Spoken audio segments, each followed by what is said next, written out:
Ô Vera, na prática, essa decisão é uma forma sutil de devolver a relatoria do ministro André Mendonça, que meio que tinha sido tomada pelo Dias Toffoli? Sim, eu ouvi hoje no Supremo que é uma maneira de evitar que o Toffoli dê novas liminares meio malucas.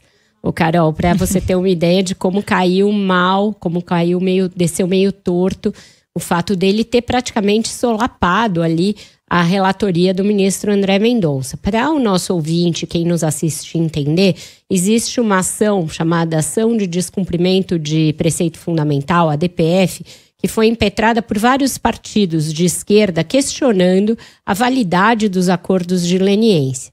E essa é a ação que é relatada pelo ministro André Mendonça, no âmbito da qual ele deu essa decisão de uma revisão dos acordos em 60 dias. Mas ele fez isso meio pegando o assunto de volta para ele. Por quê?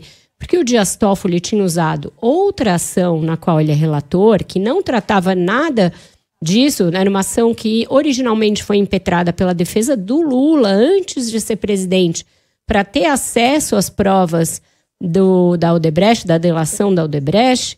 E aí, nessa ação, ele deu primeiro uma decisão suspendendo o pagamento da leniência da antiga Odebrecht e depois estendendo isso à JF, que, veja, nem está mencionada nesse software, o software ali do Departamento de Propina, que a Samantha falou na decisão dela, na matéria dela. Então, o Toffoli pegou e começou a ficar à frente da discussão no Brasil sobre acordos de leniência, sem ter uma relatoria designada para isso. Então, agora o que a segunda turma faz com aquela elegância que os ministros do Supremo têm de evitar reformar decisões de colegas, evitar mostrar que colegas podem ter errado aqui ou ali, fala, olha, vamos aguardar e vamos esperar esses 60 dias que o ministro André Mendonça deu, e aí a gente vê como é que fica. Até lá não se decide mais nada nessa ação. Então é tipo assim, amigo, fica quieto, fica calmo e vamos esperar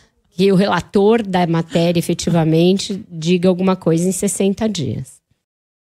Agora, dessa revisão geral dos acordos aí que vai ser feita, o que pode sair, hein, Vera? Porque o André Mendonça disse que não era um revisionismo histórico e tal, mas abriu um precedente ali para haver uma renegociação, né? Existe uma grande possibilidade de haver um revisionismo histórico e pode-se chegar a uma fórmula absolutamente nova em relação a esses acordos de leniência. O que o governo gostaria de validar aqueles que foram selados com a CGU, até porque as empresas têm benefícios a partir deles e manter esses benefícios.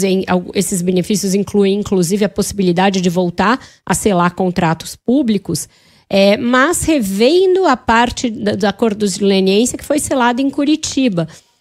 O que é, no mínimo, ambíguo e, no mínimo, contraditório, uma vez que as provas para uns e outros acordos são absolutamente as mesmas, são rigorosamente as mesmas. O que eles vão dizer? Os métodos de fechar o acordo foram diferentes em um caso e em outros. Então, pode sim sair um arranjo totalmente novo. Isso vai ser comandado pelo ministro Vinícius Carvalho, da CGU.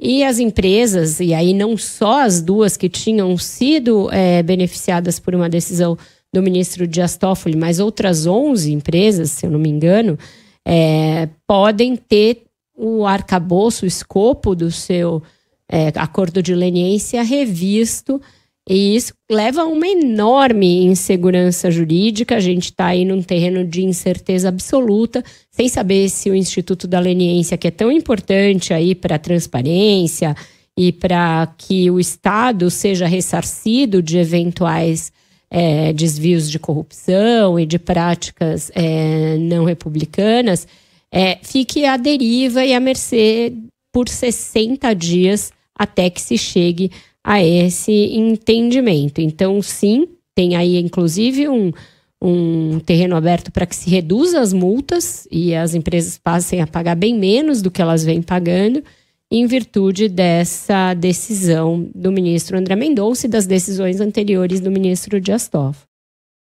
E vale salientar que as próprias empresas na audiência de conciliação não sustentaram essa tese de que houve coação, né, Vera? Nossa colega Malu Gaspar trouxe essa informação mais cedo. de que as empresas não falam em coação. O que elas querem é, por exemplo, abrandar a classificação de alguns delitos, dizer que algumas doações consideradas ilegais teriam sido apenas caixa 2, enfim, querem fazer uma renegociação, mas não sustentam esse argumento de coação, né? Até porque aí teria que ser tudo anulado, né? Se houve coação, a prova primeira está anulada e aí nenhum acordo vale. E aí eles iam ficar em maus lençóis. O que eles querem fazer é esse revisionismo para atenuar a multa, né? Abrandar a multa e atenuar também a narrativa dos crimes que eles admitiram perante o juízo. Como vão fazer essa ginástica retórica, a gente está por ver ainda.